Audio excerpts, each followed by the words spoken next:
మన చేతి వేళ్ళు నిజానికి చాలా ఫ్లెక్సిబుల్గా ఎటు పడితే అటు వంచడానికి వీలుగా ఉంటాయి.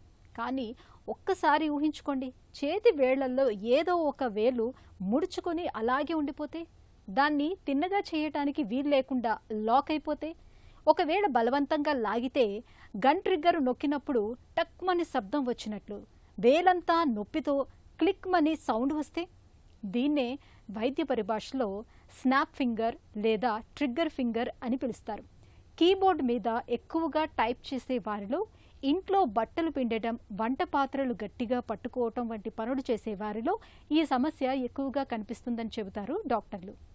ఆసక్తికరమైన ఈ విషయం గురించిన మరిన్ని వివరాలను ఇప్పుడు తెలుసుకుందాం.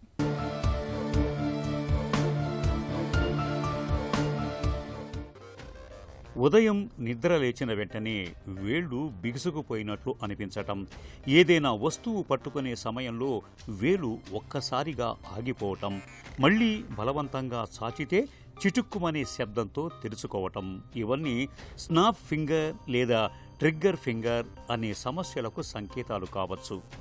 తుపాకీ ట్రిగ్గర్ను నొక్కినప్పుడు అది ఒక్కసారిగా వెనక్కి వచ్చినట్లుగా ఈ సమస్యలో కూడా వేలు అకస్మాత్తుగా వంగిపోవటం, మళ్ళీ చటుక్కన సరిచేయాల్సి రావటం వల్ల దీనికి ట్రిగ్గర్ ఫింగర్ అనే పేరు వచ్చింది. మన చేతిలోని వేళ్ల కదలికలను నియంత్రించే ఫ్లెక్సర్ టెండాన్లు ఒక తాడులాగా పనిచేస్తుంటాయి. అవి సాఫీగా జారటానికి చుట్టూ చిన్న చిన్న సొరంగాల్లాంటి పుల్లీలు ఉంటాయి.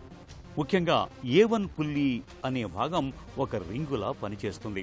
కానీ ఈ సొరంగం ఇరుకుగా మారినా లేక టెండన్పై చిన్న వాపు ఏర్పడినా తాడు రంధ్రంలో ఇరుక్కుపోయినట్లుగా టెండన్ జారకుండా అడ్డుపడుతుంది. అప్పుడు వేలు సాఫీగా కదలదు. ఇదే ట్రిగ్గర్ ఫింగర్. ఇదే ట్రిగ్గర్ ఫింగర్ దాదాపు 2 నుంచి 3% మందిలో కనిపిస్తుంది. మధుమేహం ఉన్నవారిలో ఈ ప్రమాదం 10% వరకు పెరుగుతుంది. ఎప్పుడైనా ఫర్ ఎగ్జాంపుల్ ఫింగర్స్ చూస్తే కనుక ఐదింటికి మోరాలెస్ జనరల్గా ఏంటంటే ప్రతి ఫింగర్కి 2 టెండ్ అంటే మడవటానికి 2 ఉపయోగపడతాయండి. సో ఈ 2 కలిసి ఇలా లాగుతాయి అన్నమాట ఈ ఫింగర్. అలాగే వెనక పక్కన కూడా ఈక్వల్గా ఉంటాయి అనమాట. వీటినే టెండాన్స్ అంటాం. ఈ టెండాన్స్ని గ్లైడ్ అవ్వటం కోసం అని చెప్పేసి ఒక థిన్ షీత్ ఉంటుందన్నమాట మనకి. ఈ థిన్ షీత్ దాని చుట్టుపక్కల కొంత సాఫ్ట్ టిష్యూ, దాని పక్కన కొంచెం బ్లడ్ వెజల్స్, నెర్వ్స్ ఇలాంటివన్నీ ఉంటాయి. వీటన్నిటికీ కవర్డ్ బై స్కిన్ అనమాట. అన్నిటికీ మధ్యలో సెంటర్లో ఒక bone to support all these structures. So ఇవన్నీ ఉన్నప్పుడు ఏమిటంటే ఒక టెండాను దాని చుట్టూతో ఉండే ఫ్లిమ్జీ లేయర్ అనమాట, సైనోవియల్ లేయర్స్ అంటారు. ఈ షీట్స్ అనమాట. ఈ షీట్స్ కవర్ చేసుకుని ఎందుకు కవర్ చేస్తాయి అంటే ఈ టెండాన్ అనేది ఒక స్మూత్ స్ట్రక్చర్ అనమాట. మిగతా వాటికి అతుక్కోకుండా ఉండటం కోసం అది ఆ లేయర్ ఒకటి ఉపయోగపడుతుంది అనమాట. ఈ షీట్స్ ద్వారా ఆ ఫ్లూయిడ్ కూడా కొంత సీక్రెట్ అవుతుంది. అవన్నీ గ్లైడింగ్కి ఉపయోగపడతాయి టెండాన్ మనం ఫింగర్ కాస్ చేసే మూమెంట్కి అనమాట. కొన్ని సందర్భాల్లో ఏంటంటే ఈ రిపీటెడ్ ఫంక్షన్స్ వల్ల టెండాన్ అనేది లాగేది కొంచెం స్ట్రెస్ పెరిగి అక్కడ ఆ ఏరియాకి లావ్ అవుతుంది. ఒక్కోసారి ఏంటంటే ఎంత లావ్ అవుతుందంటే కొంచెం నాడ్జుల్ లాగా థిక్ నాడ్జుల్ లాగా ఫామ్ అవుతాయి అనమాట. దాని సైజ్ పెరిగే కొద్దీ ఏమవుతుందంటే ఈ పుల్లి వెళ్ళింది ఇక్కడ వెళ్ళింది ఇక్కడ ఆగిపోతుంది అనమాట. గట్టిగా ఫోర్స్గా మడిచామనుకోండి ఏమవుతుందంటే ఇక్కడికి వచ్చి ఇక్కడ ఆగిపోతుంది. మళ్ళీ ఇట్ రిలీజ్ స్మూత్ గ్లైడింగ్ లేకుండా ట్రిగ్గరింగ్ లాగా వస్తూ ఉంటుంది. సో ఇనిషియల్ స్టేజ్లో పర్లేదు, కానీ తర్వాత దాన్ని నెగ్లెక్ట్ చేస్తే ఏమవుతుందంటే ఆల్మోస్ట్ ఇలాగ ఉండిపోతుంది, చాలా ఇబ్బంది అవుతుంది. మన వేళ్లను కదిలించే టెండాన్లను యంత్రంలో పనిచేసే వైర్లతో పోల్చుకోవచ్చు. రోజంతా పనిచేస్తూనే ఉండటం వల్ల ఆ టెండాన్లపై రాపిడి పెరిగి వాపు ఏర్పడుతుంది.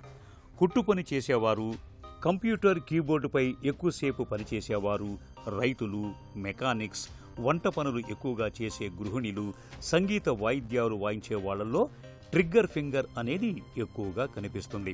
ముఖ్యంగా 40 నుంచి 60 ఏళ్ల మధ్య మహిళల్లో ఈ సమస్య అధికంగా ఉంటుంది. మధుమేహం, రొమటాయిడ్ ఆర్థరైటిస్, థైరాయిడ్ సమస్యలు, గౌట్, కార్పల్ టెన్నెల్ సిండ్రోమ్ ఉన్న వారిలో ట్రిగ్గర్ ఫింగర్ వచ్చే అవకాశం మరింత ఎక్కువగా ఉంటుంది. దీని బారిన పడ్డప్పుడు మొదట్లో ఉదయాన్నే వేలు బిగుసుకుపోయినట్లు అనిపిస్తుంది. తర్వాత వస్తువులు పట్టుకునేటప్పుడు నొప్పి మొదలవుతుంది. అరచేతిలో వేలు మొదలయ్యే దగ్గర చిన్న గడ్డలా అనిపించవచ్చు. వేలు మడిస్తే ఇరుక్కుపోయినట్లు ఉంటుంది. మరింత తీవ్రంగా మారితే వేలు పూర్తిగా వంగిన స్థితిలో లాక్ అయిపోతూ ఉంటుంది. సమస్యను నిర్లక్ష్యం చేస్తే వేళ్ల కదలికలు శాశ్వతంగా తగ్గిపోయే ప్రమాదం కూడా ఉంటుంది. ప్రికాషన్స్ ఏం చేయాలి, అందుకని ఏం చేస్తాను దీనికి వచ్చినాక మనం ఏం చేసే కంటే కూడా కొంచెం ప్రికాషన్స్ ఉంటే ఏంటంటే ఒకే మూమెంట్ చేయకుండా మిగతా ఫింగర్స్ కూడా వాడుకోవటం మంచిది.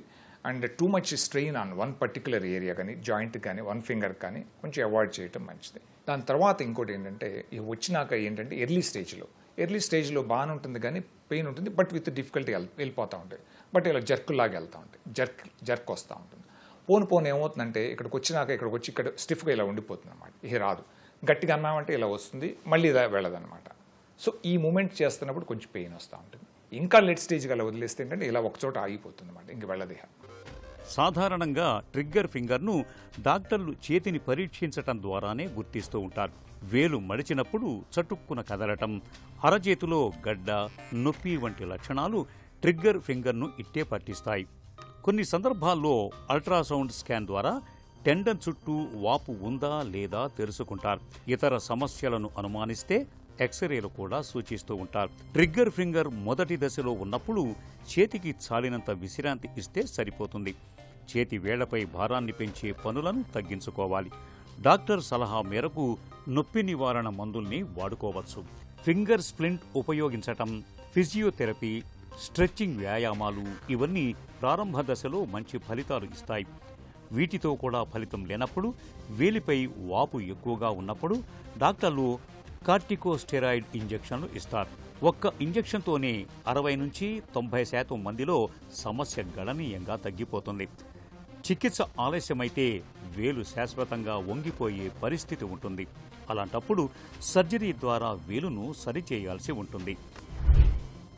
సో దీనికి ట్రీట్మెంట్ ఏంటంటే చాలా సింపుల్ అండి. అంటే ఫస్ట్ ఇనీషియల్గా ఏమైనా ఉంటే కనుక అంటే మెడికల్ పరంగా కన్జర్వేటివ్ అనేది చాలా అంటే ఆల్మోస్ట్ పెద్దగా ఎక్కువగా పనిచేయదు అనమాట. వీటిల్లో it needs some intervention. Interventions early స్టేజ్లో ఏంటంటే ఇలాంటి పెయిన్ ఉన్నప్పుడు ఏంటంటే steroid injection is one of the చక్కటి సింపుల్ అండ్ మంచి ఏంటంటే బిగ్ రిలీఫ్ అనమాట సర్జికల్ దానికి. ది అదర్ ఆప్షన్ ఏంటంటే సర్జరీ అనమాట. ఇక బాగా ఎక్స్ట్రీమ్ కేసెస్లో ఏంటంటే surgery is the option. It's a small surgery అనమాట. 10 to 15 minutes పడుతుంది, అంతకంటే ఏం లేదు. ఒక చిన్న కట్ ఇక్కడ ఇస్తాం అనమాట. ఇచ్చి ఆ కట్లోంచి లోపలికి వెళ్ళి ఇక్కడ ఒక పుల్లి ఉంటుంది, ఆ స్మాల్ పుల్లిని కట్ చేస్తాం, రిలీజ్ చేస్తాం. సో దట్ ఈ టెండాన్ అనేది గ్లైడ్ అవుతూ ఉంటుంది, ఈజీగా గ్లైడ్ అవుతుంది. దట్ ఈజ్ ది ఆన్సర్ అనమాట. ఇంకా ఎర్లీ స్టేజ్లో కొద్దిగా ఫస్ట్ ఆల్వేస్ ఏంటంటే ఈవెన్ బిఫోర్ సర్జరీ ఆల్సో ఒక స్టీరాయిడ్ ఇంజెక్షన్ అనేది చాలామంది స్టీరాయిడ్ ఇంజెక్షన్ అంటే కంగారు పడిపోతారండి. ఏమీ కంగారు పడట్లేదు. దీస్ ఆర్ ఆల్ ఏంటంటే సర్ఫేస్ యాక్టింగ్ అనమాట. మనకు లోపల ఇంజెక్ట్ చేసే స్టీరాయిడ్స్ కాదండి, సర్ఫేస్ యాక్టింగ్ స్టీరాయిడ్స్ అని ఉంటాయి అనమాట. అవి ఏంటంటే బాడీలోకి అబ్జార్బ్ అయ్యేది చాలా నెగ్లిజిబుల్ అనమాట. బ్లడ్ స్ట్రీమ్లోకి ఎక్కువగా వెళ్ళవు. ఓన్లీ ఆ ఇచ్చిన ఏరియాలోకి బాగా పనిచేస్తాయి అనమాట. మరీ లేట్ స్టేజ్ కాకుండా మోడరేట్లీ సివియర్ కేసెస్లో కూడా మంచి రిలీఫ్ వస్తుంది అనమాట వీటితోటి. ట్రిగ్గర్ ఫింగర్ విషయంలో మందులు, ఇంజెక్షన్లు పనిచేయనప్పుడు, వేలు పూర్తిగా లాక్ అయినప్పుడు లేదా తరచూ ట్రిగ్గర్ ఫింగర్ తిరిగి తలెత్తుతున్నప్పుడు ట్రిగ్గర్ ఫింగర్ రిలీజ్ అనే చిన్న సర్జరీ అవసరమవుతుంది.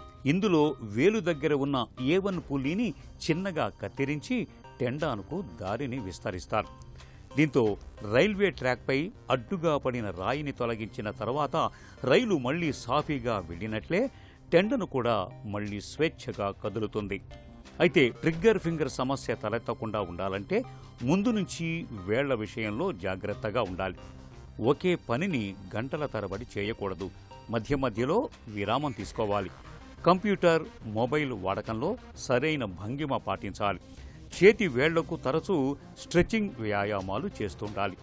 మధుమేహాన్ని చక్కగా అదుపులో ఉంచుకోవాలి. వేళ్లలో నొప్పి, బిగుతు వంటి లక్షణాలు మొదలైన వెంటనే డాక్టర్ని సంప్రదించాలి.